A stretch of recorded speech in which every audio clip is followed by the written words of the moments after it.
Hello everyone, this is Tech20. I'm going to go ahead and be covering something a little bit different today. We're going to go ahead and cover how to enable macros in your workbooks. Now, by default, these are disabled. I do recommend never ever trusting something that you don't know who the sender is, because this can potentially run very harmful, malicious code on your computer. Um, but if you do know who the content sender is, or you do need to enable macros because it's a requirement to edit the document, then I'm going to go ahead and walk you through how to do that. So what you're going to do is click on File up here in the left-hand corner, go down to Options.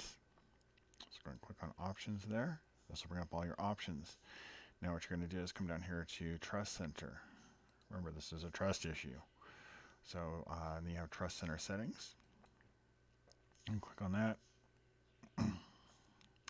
And then Disable macros without verification. Disable macros with verification, that's the default.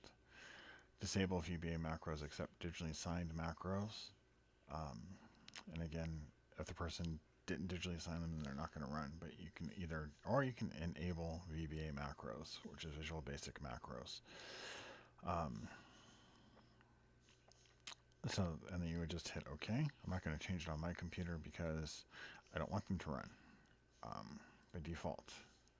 But if you do enable that last one where it says with a potentially dangerous code run, make sure that you do change that back at the end, because again, you do not want to download any potentially harmful code to your computer.